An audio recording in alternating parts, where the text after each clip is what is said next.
예배에 참여한 사랑하는 모든 성도들 위해 하나님의 크신 은혜와 사랑이 주님의 평화와 평강이 넘치시기를 주님의 이름으로 축원합니다.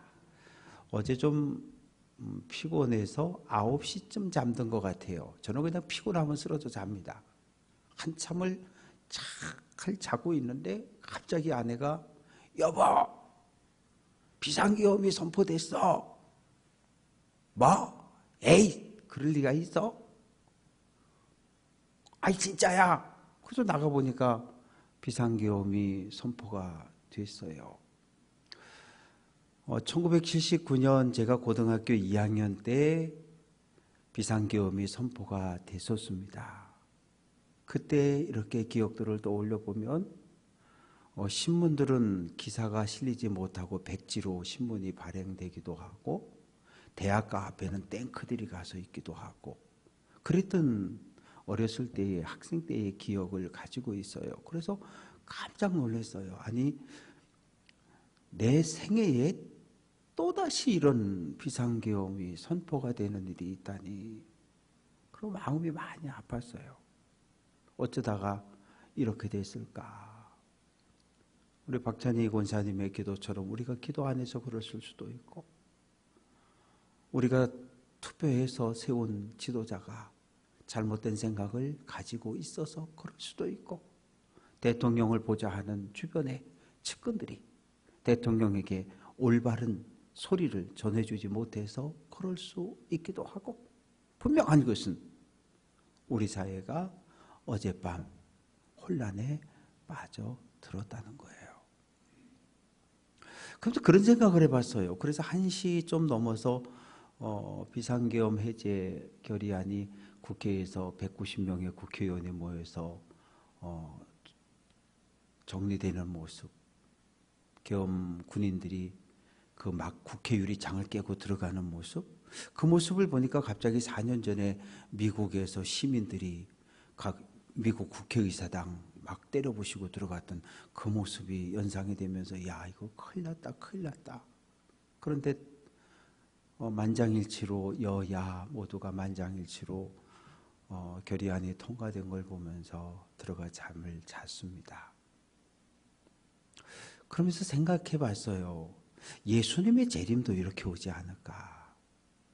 그런데 아내는 깨어 있었기 때문에 오시는 주님을 맞이해서 갈 수 있는데 저는 콜콜 잠들어 있었으니까 아내가 안 깨워줬으면 못 갈 수도 있겠다 그런 생각이 들어요. 깨어 기도하는 것. 이 대림절의 의미는 깨어 기다리는 절기입니다. 오시는 주님을 맞이할 수 있도록 깨어 기도하는 우리 모두가 될 수 있기를 주님의 이름으로 축원합니다. 오늘 제목이 집사의 자격입니다. 그런데 지금부터 2000년 전에 쓰여졌던 이 사도 바울의 서신과 이 편지들 속에 나오는 직분과 오늘 우리가 가지고 있는 직분의 무게는 너무 달라요. 왜냐하면 2000년 전에 감독이 됐다, 장로가 됐다, 집사가 됐다, 그건 뭐예요? 죽음을 각오해야 돼요. 순교를 각오해야 돼요. 왜? 아니 로마 군인이 들어오면 유대교가 쳐들어오면 엊그저께 등록한 새가족을 잡아가겠어요? 교회의 담임 목사를 잡아가겠어요? 아니면 중직들을 잡아가겠어요? 볼 거 없어요. 무조건 중직들을 잡아가는 거예요. 감독을 잡아가고 장로를 잡아가고 집사를 잡아가고 일꾼들을 잡아가는 거예요. 미리 이렇게 파악하고 있다가 이번에 당회에서 어느 누가 권사가 됐다는데 이렇게 주시하고 있다가 일거에 닥쳐들어서 탈랑 잡아가지고 감옥에 가두고 두들겨 패고 감독이 되고 장로가 되고 집사가 됐다는 것은 목숨을 걸어야 되는 일이에요. 근데 요즘 어때요? 집사님으로 천거가 되었습니다. 권사님 천거되었습니다. 죽는다는 생각을 합니까? 안 해요. 절대 하지 않습니다. 아이 좀 빨리 주지 왜 이제 줬어요? 지금은 직분의 무게가 달라졌어요. 달라졌어요. 죽음을 준비하고 각오하고 직분을 받는 것이 아니라 어찌 보면 이것이 나의 기쁨이 되고 우리 가문의 기쁨이 되고 죽는다는 생각은 하지 않아요. 그래서 직분의 무게가 달라진 거예요. 감독은 장로들 가운데 세워졌어요. 모든 감독은 반드시 장로입니다. 장로 가운데 세워졌으니까. 그러면 감독은 한마디로 교회 공동체 안에 모든 것, 설교, 예배, 전도, 하여튼 성도들 관리까지 모든 것을 지도, 감독하고 가르치는 자리가 감독의 자리고, 장로의 자리는 뭐냐? 이게 또 시대마다 달라졌어요. 구약 성경에 보면 장로라고 하는 직분은 히브리어로 짜켄, 그래서 이 머리가 희고 수염이 긴 사람들을 이야기했어요. 한 집안의 어르신. 제가 생각하는 우리 할아버님은 이렇게 상투를, 머리를 이렇게 하고, 그리고 갓을 쓰시고 수염이 이렇게 허여셨어요. 그리고 두루마기, 하얀 두루마기를 이러고 다니셨다고요. 제가 생각하는 할아버지 환갑잔치할 때 제가 3학년인가 그랬거든요. 이렇게 천막을 쳐놓고 온 동네 사람들이 와가지고 2, 3일 잔치했던 것 같아요. 근데 제가 환갑이 지났잖아요. 수염도 없고 흰머리도 없고 아무것도 없어요. 시대가 그만큼 달라진 거죠. 1950년대 대한민국 국민의 평균 수명은 45세 정도였어요. 그런데 지금은 수명이 85세까지 올라갔잖아요. 달라졌어요. 시대가 바뀌었어요. 환갑잔치 한다? 욕 무진장 먹어요. 요새 환갑잔치 하는 가정 보셨습니까? 그냥 가족들끼리 모여서 밥 먹고 아니면 여행 갔다 오고 그리고 끝. 뭐 환갑했다고 말도 안 해요. 그래도 칠순쯤 되면은 친구들도 부르고 이렇게 해가지고 식사를 하지만 예전 같으면 아무개 권사님, 아무개 장로님 환갑하십니다. 아주 그냥 들어다 놨어요. 들썩들썩 거렸습니다. 그러나 지금은 그렇지 않아요. 그래서 처음에 장로라고 하는 것은 한 가정, 한 가문, 한 지파의 어르신을, 지도자를 이야기하는 표현이었고, 그러다가 이제 장로들의 전통 탈무드가 나오잖아요. 여기서 장로라고 하는 것은 나이가 많다는 표현이 아니라 율법에 대해서 해박한 지식을 가지고 있는 선생님을 장로라고 불렀던 거예요. 그래서 율법에 대한, 율법을 읽고 해석하고 가르칠 수 있는 이런 선생님을 장로로 호칭했고, 그러한 장로님들이 해석하고 모아놓은 책이 탈무드, 장로들의 유전, 장로들의 전통으로 불리어지고 있습니다. 또 오늘날 이 장로라고 하는 것은 또 달라요. 장로는 장로교회에 있는 거예요. 원래 감리교회는 장로 제도가 없어요. 감리교회가 미국 UMC 연합장로교회, 연합감리교회에서 왔는데 미국 UMC, 미국 연합감리교회는 지금도 장로 제도가 없어요. 왜? 장로 제도는 장로교회에 있는 게 장로거든요. 장로교회는 장로들의 교회입니다. 장로교회는 교회의 장로가 없으면 교회로 인정을 못 받아요. 교회의 장로님 한 분이 세워져야 온전한 교회로 인정을 받아요. 그런데 이 교파들이, 여러 교파들이 있다고 보고, 또 장로교회에서 감리교로 오고 감리교회에서 장로교회로 오고 침례교 갔다 왔다 갔다 하다 보니까 이 직분들이, 호칭들에 문제가 생겨졌어요. 그러다 보니까 감리교회도 장로교회가 생기고 장로제도가 생기고 성결교도 생기고, 하다못해 요새는 침례교회도 장로님이 세워졌어요. 침례교회는 장로라는 제도, 직분 자체가 없었어요. 왜? 거기는 회중, 교회 공동체 전체가 동일한 자격을 가지고 있는 회중 정치거든, 정치 체제 자체가. 그런데 거기도 지금은 장로가 세워졌어요. 왜? 이 지역마다 가보면 춘천시 장로 찬양단, 그러면 나 안수 집사인데요. 야, 안수 집사, 넌 집사잖아. 어쨌든 오지 마. 안 받아주는 거예요. 무슨 대회를 꾸리고 뭘 해도 한 교회를 대표할 수 있는 일꾼인데 안 받아줘요. 왜? 장로가 아니라고. 그래서 지금은 침례교회도 장로가 세워졌어요. 감리교회는 감독과 감리사에 의해서 치리되는 교회가 감리교회예요. 그래서 지금은 이 장로라고 하는 직분 자체가 감리교회에서는 입교인 30명을 대표할 수 있는, 장로님 한 분이 입교인 20명을 책임을 져야 되는 거예요. 왜? 30명의 대표니까. 30명을 대표하니까. 그러니까 그 자리라고 하는 것이 대단히 막중한 거죠. 오늘 집사에 대한 이야기가 있는데 8절 이와 같이 1절부터 7절까지는 감독에 대한 이야기예요. 감독하고 이와 같이, 집사들도 이와 같이라고 하는 표현은 같다는 거예요. 감독의 자격과 집사의 자격이 다르지 않다는 거예요.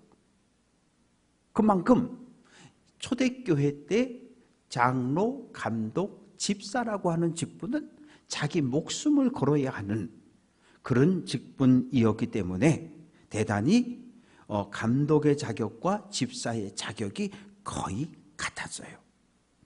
그래서 정중하고 정중하다라고 하는 것은 이렇게 좋은 평판, 좋은 평가를 받는 사람, 교회 안에서도 여러 성도들에게 칭찬을 받고 교회 밖에서도 지역 사람들한테 칭찬을 받는 사람. 목사님 우리 교회 일꾼인데 교회에서만 잘하면 되죠. 아니요. 7절 말씀에 보면 또한 외인에게서도 선한 증거를 얻은 자라야 할지니, 외인, 교회 밖에 예수 믿지 않는 불신자 지역 사람들에게도 칭찬받고 존경받는 사람이 일꾼으로 세워져야 된다는 거예요. 왜 그래요? 너희는 교회의 빛이다? 아니잖아요. 너희는 세상의 빛이다. 전도를 어디서 해요? 교회에서요? 밖에 나가서 하잖아요. 그러면 지역사회에서 존경받는 사람이 일꾼으로 세워져야 아무개 엄마 교회 갑시다. 그러면 따라오는 거지. 지역사회에서 손가락질 당하고 욕먹고 그런 사람이 교회 갑시다. 너 나가라고. 안 따라와요. 그래서 초대교회가 직분을 세울 때는 교회 안에서뿐만 아니라 지역사회에서도 칭찬받고 존경받는 사람들이 일꾼으로 세워졌습니다. 일구이연을 하지 않는다. 이 말은 한 입 가지고 두 말 하지 않는다는 거예요. 타인을 비방하거나, 입이라는 건 그래요. 샘물은 늘 한결같아요. 뽀글뽀글 나오는 것은 탄산이면 탄산, 철분이면 철분, 한결같아요. 근데 우리 사람은 그렇지 않아요. 앞에서는 웃는데 뒤에 가면은 막 욕하고 총 쏘고 그러거든요. 그래서 집사의 자격이 일구이연, 두 말 하지 않는다는 거예요. 하나님을 찬양하는 그 입을 가지고 누군가를 험담하고 뒷담하지 않는다는 거예요. 그래서 말과 행실이 일치해야 함을 이야기합니다. 그리고 술에 인박이지 아니하고, 인박혔다는 건 중독됐다는 거예요. 꼴초, 그것도 담배찐에 담배에 인이 박혔다는 얘기거든요. 뭐든지 중독이라고 하는 건 좋지 않아요.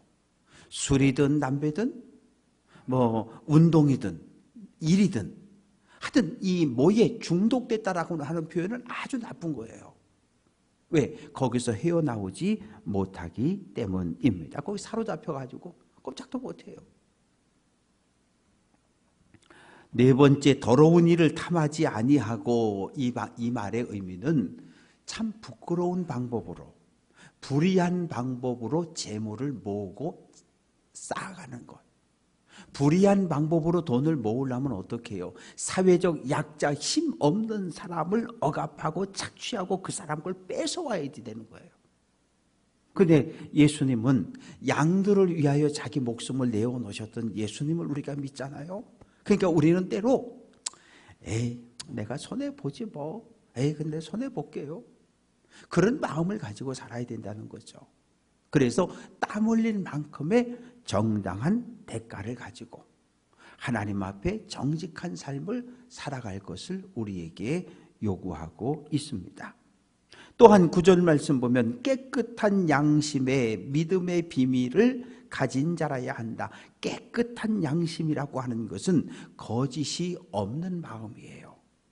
불순물이 전혀 없는 깨끗한 물처럼 우리 마음이 그렇게 깨끗하고 정결해야 한다는 거예요. 그런 마음 속에 뭐가? 복음의 비밀. 복음의 비밀은 무엇입니까? 믿음의 비밀이라고 하는 건 예수가 우리의 구원자라는 거예요. 십자가에 죽은 예수가 우리를 구원했다는 거예요. 그게 믿음의 비밀입니다. 깨끗한 양심을 가진 사람이 복음을 가질 수 있고, 그런 마음을 가진 사람이 복음을 전할 때 복음이 지역사회로, 가정으로 확산될 수 있다고 이야기를 합니다. 그래서 집사가 된다는 이야기는 전도할 수 있어야 된다는 거예요. 내가 믿는 예수에 대해서 소개할 수 있어야 된다는 거예요. 내가 믿는 예수에 대해서 가르칠 수 있어야 함을 이야기합니다. 그래서 10절 말씀 보면 이 집사들을, 집사 대상자들을 먼저 시험하고, 시험한다는 얘기는 테스트한다는 얘기예요. 이렇게 학교에서 이렇게 시험을 보잖아요. 1등, 2등, 3등, 4등 그거 가리는 시험 말고 이 아이가 어느 정도 선에 도달해 있는가, 다음 과로 넘어가도 되는가, 그것을 테스트, 확인하는 시험을 이야기하는 거예요. 집사가 될 수 있는 도덕적, 신앙적, 종교적인 자격을 갖추고 있는지를 확인하는 것, 이것을 시험하여 보고, 그렇게 해서 만약에 정해진 기준을 통과했다면 그 사람은 집사의 직분을 주어도 된다는 거예요. 또한 그뿐만이 아니라 책망할 일이 없는 사람이어야 한다. 책망이라고 하는 단어는 흠이라는 얘기예요.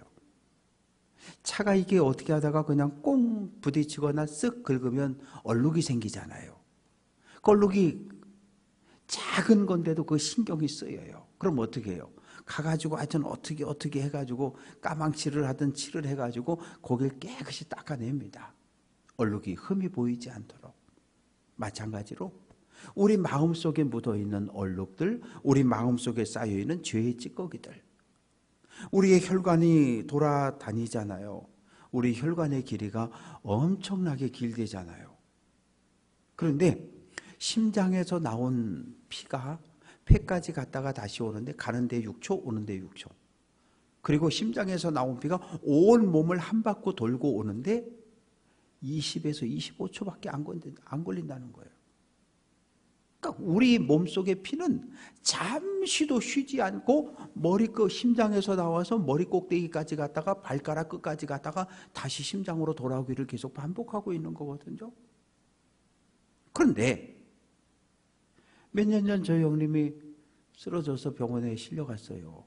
왜 그러냐 했더니 요 심장으로 올라가는 혈관, 두꺼운 혈관, 굵은 혈관이 막혔대요. 하나는 완전히 막혔고 하나는 반쯤 막혔고, 그래서 그냥 응급으로 해가지고 그걸 뚫러가지고 기를 내고 스프링을 집어넣고. 마찬가지예요. 하나님과 나와의 통로가 있잖아요. 하나님과 나와의 통로가 있는데, 기도의 통로가 있는데, 기도의 통로가 죄와 얼룩과 허물로 인해서 자꾸 막혀버리는 거예요. 그러면 우리의 기도가 하나님께 상달될 수가 없는 거예요. 우리는 마음이 급해 죽겠는데 좀 빨리 뻥 하고 올라갔으면 좋겠는데 막혀서 안 올라가는 거예요. 그럴 때 그 마음이 어떻겠어요? 답답해 죽는 거죠. 심장이 막히든 머리가 막히든 한 군데가 막히면 막 어질어질하고 식은땀이 흘고 온몸에 힘이 쭉쭉 빠지고 간절히 울며불며 기도하고 탄식하는데 기도가 들려지지 않으면 우리가 못 견디는 거예요. 이 마음의 답답함을 견뎌낼 수가 없는 거예요. 그래서 심장, 혈관 어디든 막히면 제일 먼저 병원에 가서 혈전용해제라고 하는 약물을 집어넣어서 막힌 데를 뚫러가는 거거든요. 마찬가지예요. 하나님과 나와의 막힌 기도의 관도 뚫어야 돼요. 그런데 혈관은 혈전 용해조를 넣어서 뚫으면 되는데 하나님과 나와의 막힌 관, 기도의 관은 뭘로 뚫냐고요? 하나님의 말씀과 기도밖에 없대요. 하나님의 말씀으로 막 쑤셔서 기도로 막 해서 막힌 부분들을 뚫어내서 이곳에서 엘리야가 땅에서 기도했더니 하늘에서 비가 내리고 땅에서 기도했더니 하늘에서 불이 내린 것처럼 능력 있는 하나님 거룩한 백성의 삶을 살아갈 수 있기를 주님의 이름으로 축원합니다. 여자들도 이 유대교하고 개신교회하고 기독교하고는요, 여자를 어떻게 대하느냐가 완전히 달라요. 유대교회에서 여자의 자리는 없어요. 온전히 남자밖에 없어요. 남자가 회당에 와서 율법을, 랍비가 전해주는 율법을 잘 듣고, 그리고 집에 가서 가족들을 불러 모아놓고 아내와 자녀들에게 율법을 전달하는 거거든요. 그래서 회당에 오면 남자들이 귀를 쫑긋하고 아주 긴장해서 듣고 외우는 거예요. 만약에 랍비가 선포하는 이 말씀을 내가 지금 듣지 못하고 놓쳐버리면 한 주간, 다음 안식일이 올 때까지 나는 말씀 없는 사람으로, 율법 없는 자로 살아야 하기 때문에 아주 귀를 쫑긋 열고 듣는 거예요. 그래서 성경은 믿음은 들음에서 난다. 랍비가, 선생님이 전해주는 말씀을 귀를 쫑긋하고 듣고 암송해서 그것을 가정에 가서 아내와 자녀들에게 가르쳐 줬어요. 이 초대교회는 여성 일꾼들이 많이 일어났어요. 교회는 처음부터 남자와 여자를 편가르지 않았어요. 이 140년 전 조선 땅에 복음이 전해졌을 때 이 성리학, 유교의 다스림과 지배를 받고 있던 조선 땅에는 사람은 태어나면서부터 씨가 달라요. 왕의 씨냐, 양반의 씨냐, 아니면 천민의 노예의 씨냐에 따라서 그 후손들은 다 그 삶을 살아내야 되는 거예요. 그런데 선교사가 들고 온 복음은 달랐어요. 여러분 모두는 하나님의 형상으로 지원받은 존귀한 사람들입니다. 남자도 하나님의 형상으로 창조되었고 여성도 하나님의 형상으로 창조되었습니다. 양반도 하나님의 형상으로 창조되었고 천민도 백정도 하나님의 형상대로 창조되었습니다. 하나님 앞에 모두가 공평합니다. 그러니 이 선교사의 복음을 조선사회는 받아들일 수 없었던 거예요. 조상도 모르고 왕도 모르고. 그래서 조선사회가 교회를, 선교사를, 성도를 박해했던 거죠. 초대교회 역시 마찬가지였어요. 초대교회에서도 남성 중심 사회에서 교회만큼은 여성들을 인정해 줬어요. 그리고 새가족을 돌보고 또 이렇게 상담하고 위로하고 이런 모든 일에 여성 사역자들을 앞세웠던 거예요. 여성 사역자들을. 그래서 여성들이 많은 일을, 왜? 남자만 은사 받는 게 아니라 하나님께서 주어지는 은사는 여성들도 동일하게 받았기 때문에, 남자들만 성령 충만한 게 아니라 여성들도 동일한 성령을 받고 성령 충만함으로 사역을 했기 때문에. 그런데 시대가 남성 중심이다 보니까 남자들의 이야기만 죄다 써놓은 거죠. 왜 여성들의 이야기가 없겠습니까? 그래서 여성 일꾼들에 대한 이야기도 있는데, 정숙하고 모함하지 아니하며 절제하며 모든 일에 충성된 자라야 한다. 말과 행실을 반듯하게 해야 하고. 똑같아요. 집사나 감독이나 여성 사역자들이나 똑같은 조건입니다. 그리고 절제하며 술 취하지 않아야 한다, 그런 의미예요. 왜냐하면 특히 이 몇몇 지역들, 고린도라든지 이 에베소라든지 여신들을 많이 섬겼거든요. 여신들을 섬겼던 이 지역, 또 고린도는 아프로디테 여신 섬겼고, 바카스, 디오니소스 술의 신을 섬기고, 그 사회 자체가 대단히 문란한 사회였어요. 성적으로, 도덕적으로. 그러다 보니까 여성들에게도 남성과 동일한 요구를 하고 있습니다. 11절 끝부분에 보면 모든 일에 충성된 자라야 할지니라.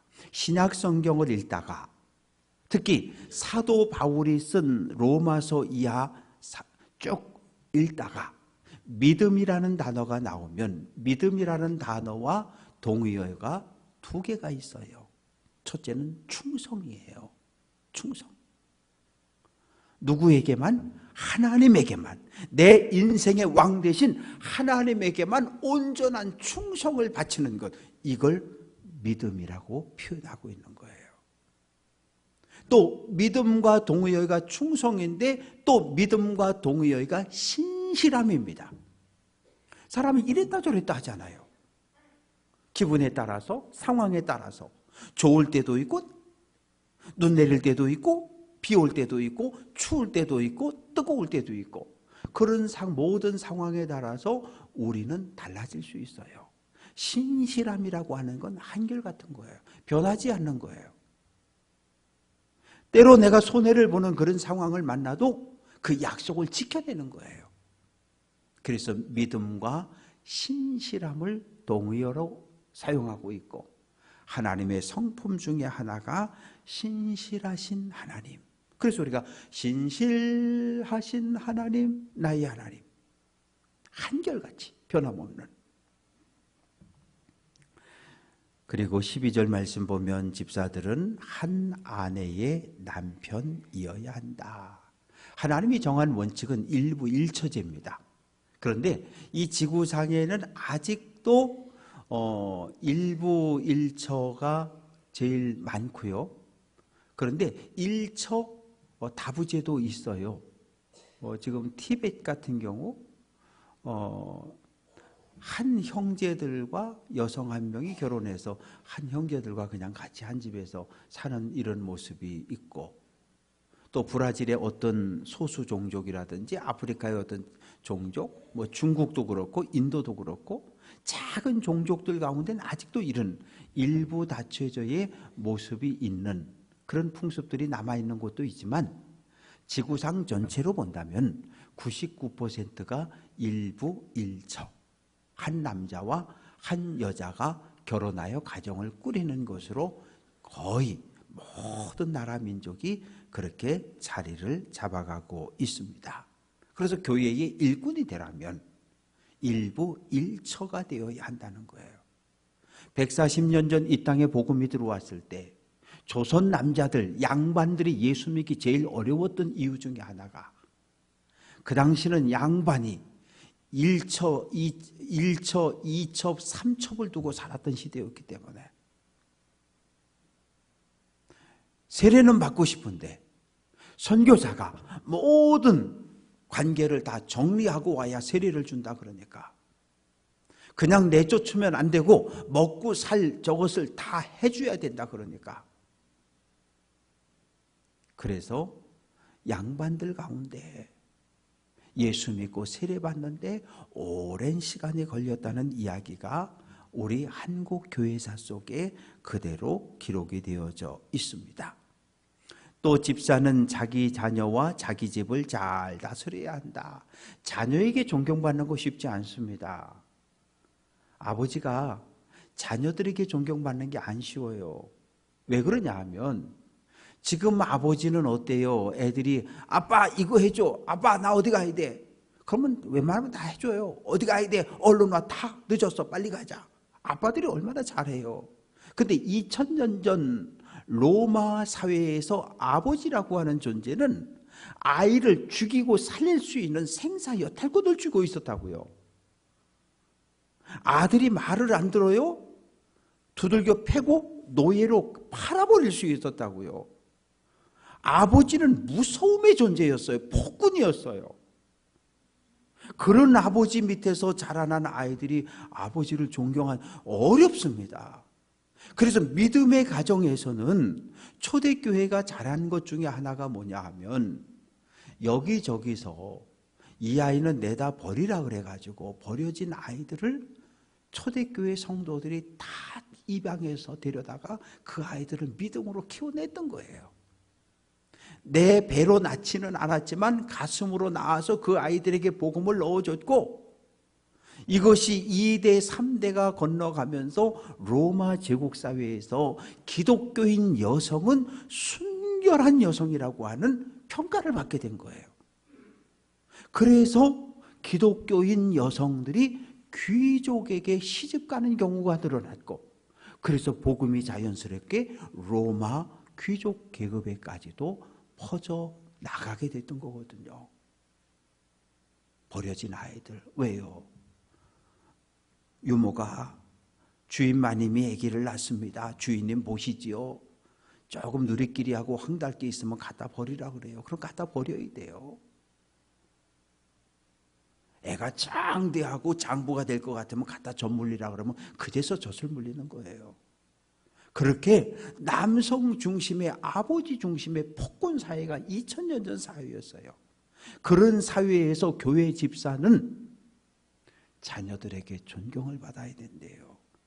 정말 자녀들에게 마지막 날 엄마는 내가 가장 존경하는 사람이었어, 이런 평가를 받는다면 그분은 행복하신 분이에요.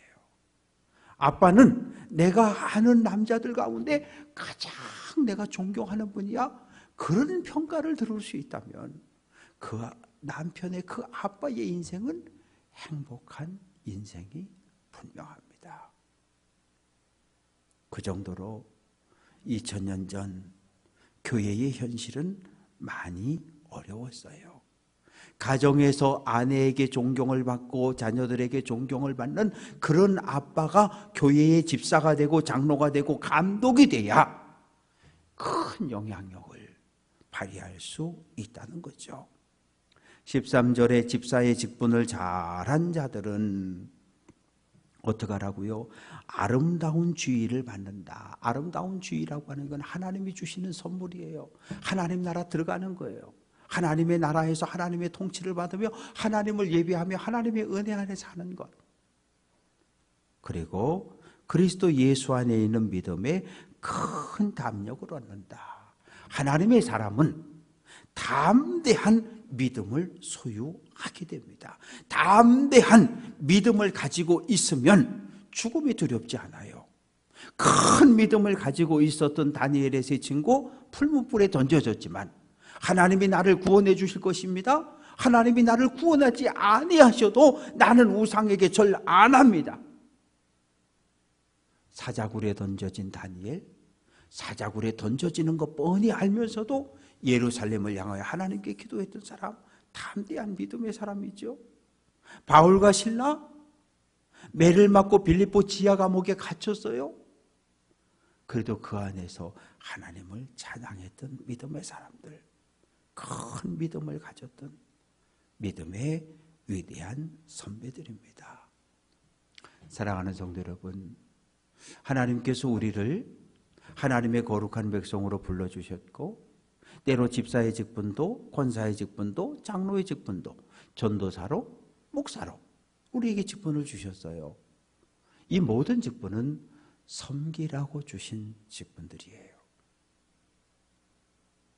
가장 많은 섬김을 해야 할 사람은 담임 목사가 맞고요. 왜? 내가 담임 목사니까. 교회를 위해서, 성도들을 위해서라면 예수님처럼 희생하고 헌신하는 게 맞아요. 그럼 담임 목사만 희생하고 헌신하면 교회가 되느냐? 아니, 그렇지 않아요. 우리 모든 직분자들이 희생하고 헌신하고 권면하고 전도하고 그리고 끌어안고 그렇게 할 때 우리 교회는 하나님이 보시기에 좋은 사랑의 공동체가 될 것이고 수많은 영혼들을 다시 불러올 수 있는 부흥하고 성장하는 교회가 될 줄로 믿습니다.